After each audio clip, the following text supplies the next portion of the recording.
Erev Tov, everyone. Should be a Chodesh Tov for all of us. I discussed with you last night the fact that the Mishkan was constructed and built completely by donations, donative intent. Kol ish asher yidvenu libo. Everybody that wanted to donate, that's what we dealt with. And there was no tax, no fee that had to be paid, or no membership dues. It was all supported by the people themselves and by their good instincts.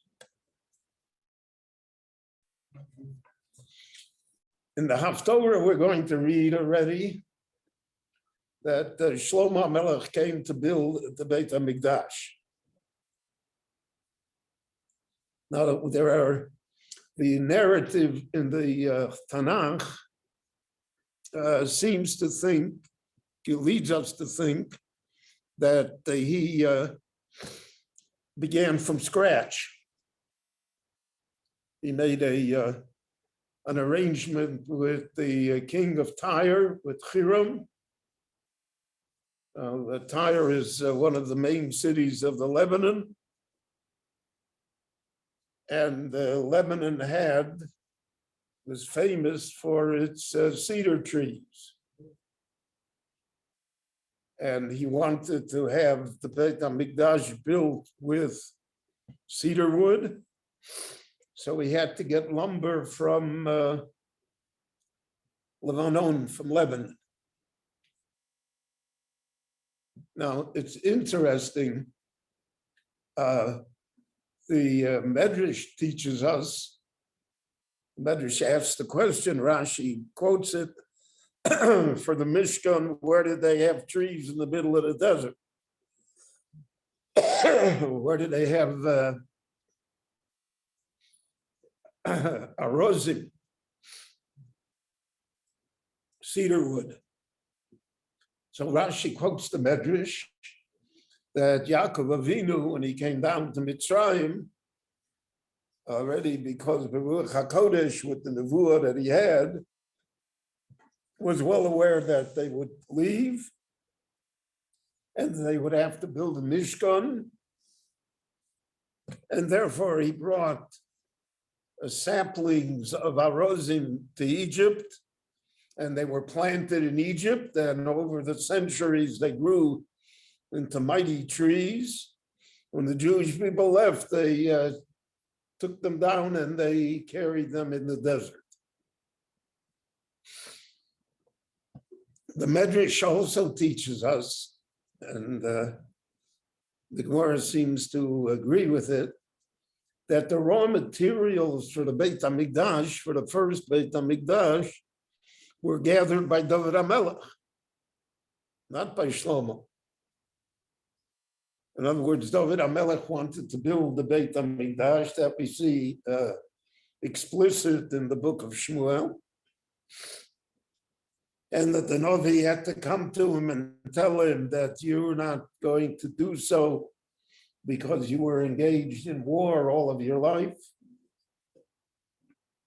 Thousands of people died directly or indirectly through you.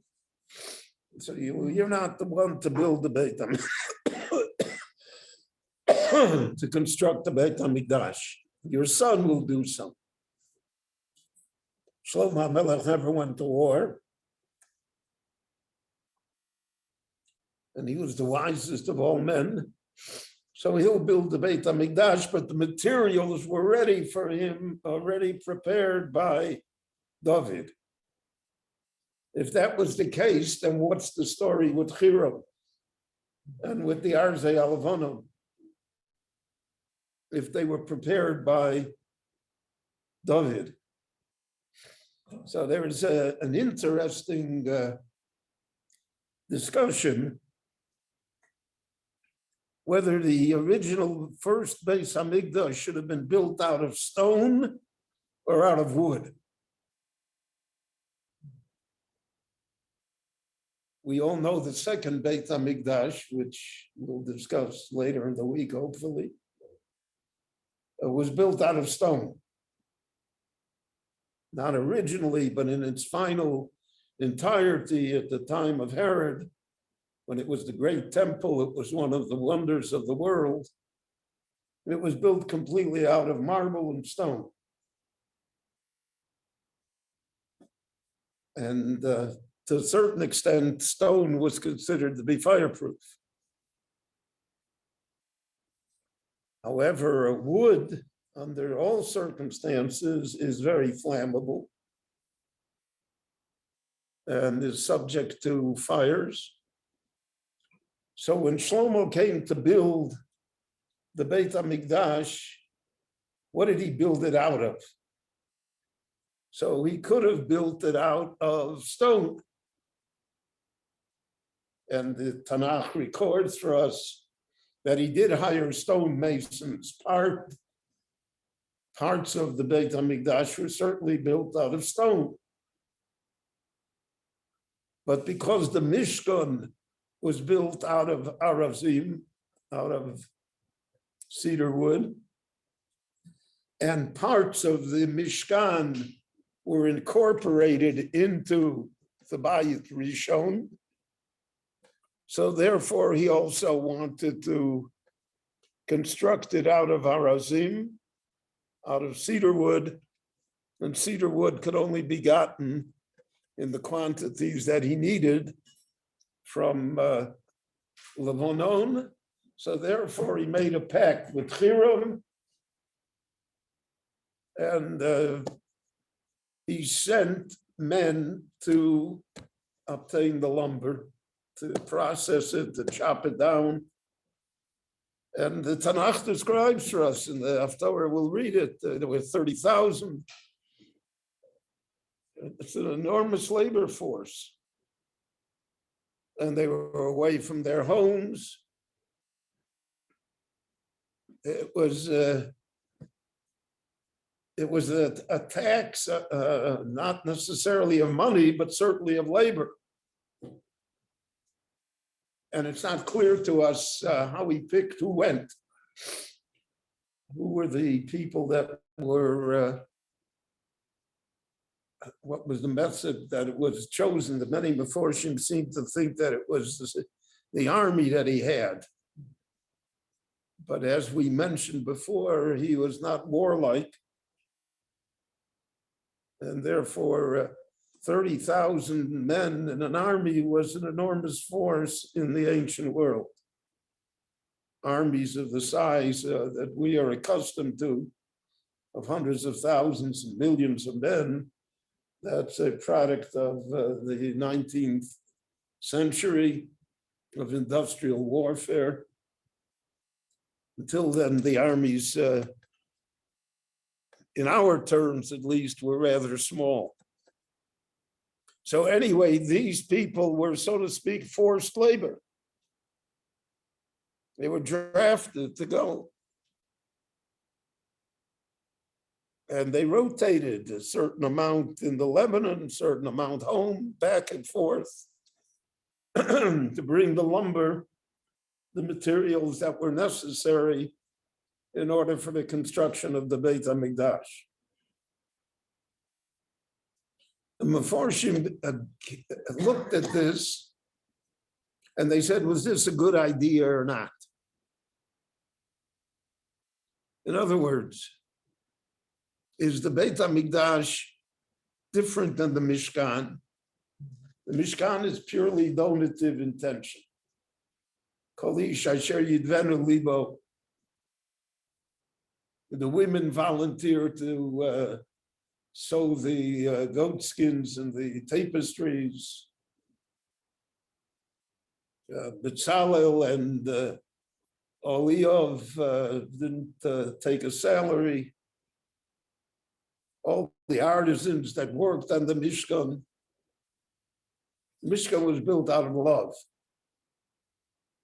out of an attachment to the holy thing. And because the Mishkan was meant to represent the ability to take the physical and turn it into the spiritual. To take curtains and tapestries, gold and silver, everything that was involved, to make those things holy.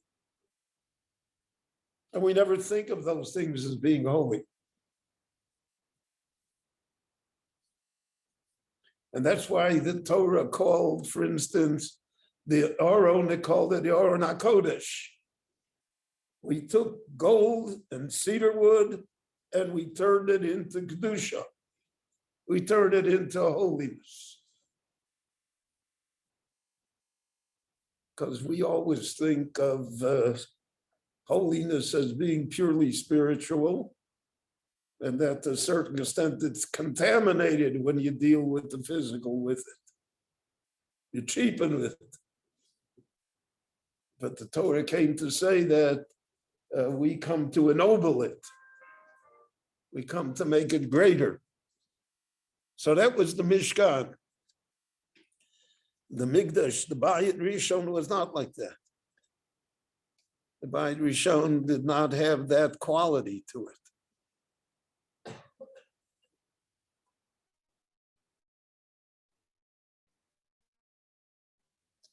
And because of fact, before she pointed out, because Hiram participated, it wasn't even an entirely Jewish project.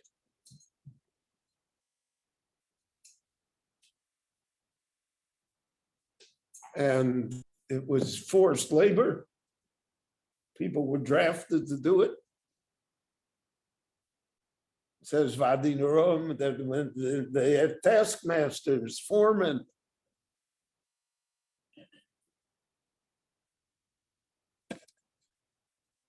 There's a discussion, very interesting. Was there any occurrence of accidents in the building of the Mikdash? In the building of the Mishkan, we have no record whatsoever. The Torah does not make any, does not allude to it at all. But when the Beit HaMikdash was built, so when you're building an enormous building, and it's mason and heavy beams of wood, because the arozim were tremendous size. So in the nature of things, unfortunately, there are always building accidents. You hear it on the radio every day, right? Guy falls from the third floor.